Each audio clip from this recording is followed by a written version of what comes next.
When I was an undergrad, I went to Antioch College in Yellow Springs, Ohio. And I remember coming home and, having dinner with my family and grandmother and parents and my sisters at the dining room table. And so I made an announcement. I'm a Marxist. And my grandmother said, the more education they get, the dumber they get. But anyway, when I'm training in psychiatry and looking for the answer to be an effective psychiatrist with Black people, looking for the answer to racism. And I remember attending a Black Power Committee meeting. And as a matter of fact, I was doing a fellowship in child psychiatry at that point. And I would get a voice. And if you get a voice in here, you need to see a psychiatrist. If you get a voice in here, I think that's God talking to you. And the voice would say, and I would be writing up cases at the end of the day, and the voice would say, go to a Black Power Committee meeting. Just quietly. It wasn't frightening. So when ministers say they get a call, and I kind of know what they mean. And so this would happen over and over and over again. Again, it was subtle, very subtle, nothing to shake you up or anything, because I didn't go to meetings. And so I finally went to a Black Power Committee meeting. And after the meeting, people were sitting in somebody's apartment eating African food. And a gentleman was on the other side of the room. And I heard this man say, mind you, I'm looking for further answers to racism. And I hear this gentleman over there in the other corner saying, racism is a system. And it's like my mind, I'm looking for, they say when the student is ready, the teacher appears. And so I started talking to this person. The gentleman's name was Neely Fuller Jr.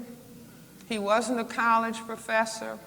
He was a guard at the Bureau of Engraving in the District of Columbia, where they print the money.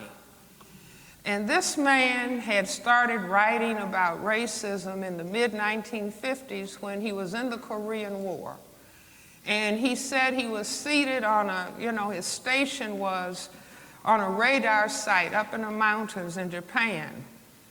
And he started thinking about racism and thinking about what was going on in this country, in this part of the world.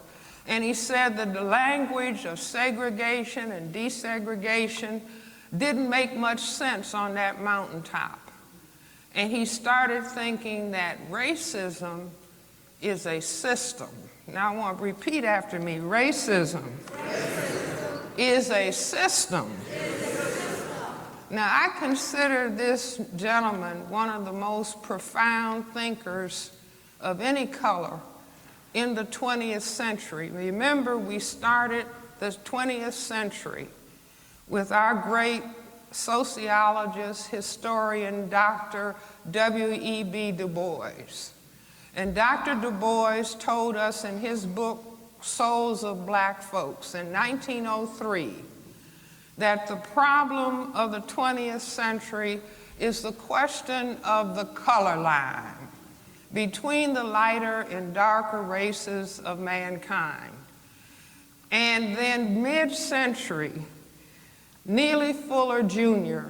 came along with his book, and I hope that everybody will get his book who doesn't have a copy. His phone number is 202-484-5461.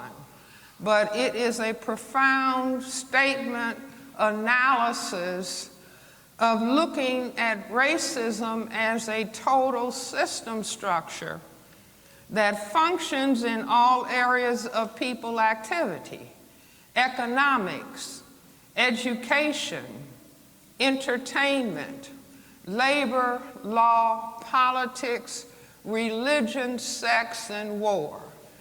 for the ultimate purpose of maintaining the power equation of white power over a relative non-white powerlessness. So being a psychiatrist, and at that point, that's the, mid-1970s, late 1960s, we would sit up in my apartment, and that was when, you're at an age you can sit up and debate till 3 and 4 o'clock in the morning and get up and go to work. That's not the case today.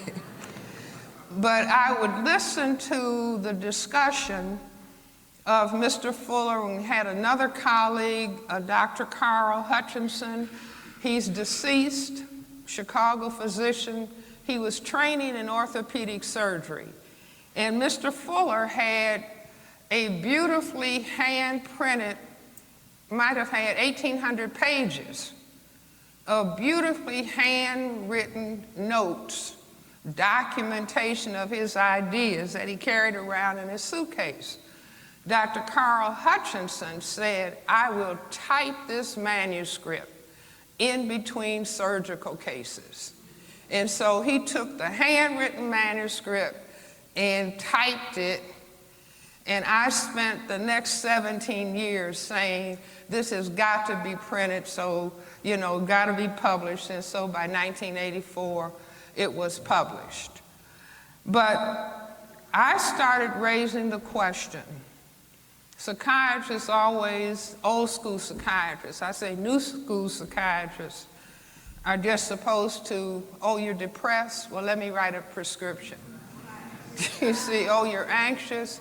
Let me write a prescription and goodbye. I'll see you next time for another 15 minutes. I'm old school. I see all my patients for 1 hour. I believe that you have to talk to people and understand and then help them understand so that they can graduate from the psychiatrist and go forward because they now understand reality in a different way. So I started saying, well, why? If indeed, and I say racism as a dynamic, racism as white supremacy has been the reality that black people all over this planet have faced for the last 500 years.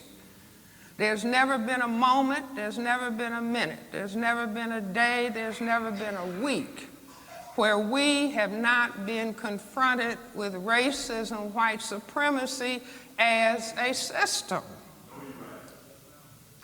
Never a half a minute. So I said, well, why would such a system be developed? And Mr. Fuller used to say to me, Francis, it's not important why, just learn what the system is.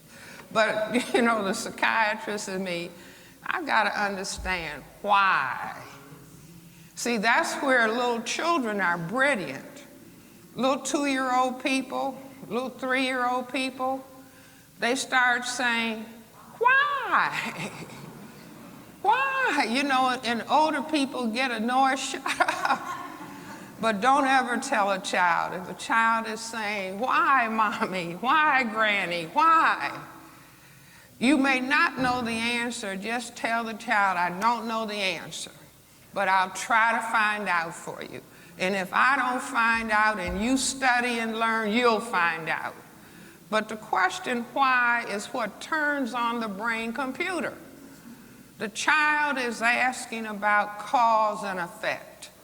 And if you can begin to understand cause and effect, you begin to get a handle on dealing with reality. So I raised the question, well, why this reality of racism? As I said, my grandfather died in 1909, and he's talking about the problem of color. Dr. Du Bois talked about it in 1903. Every black person that has been of significance to black people has tried to grapple with what was happening, what was causing us to be oppressed, and raising issues or raising discussion about it.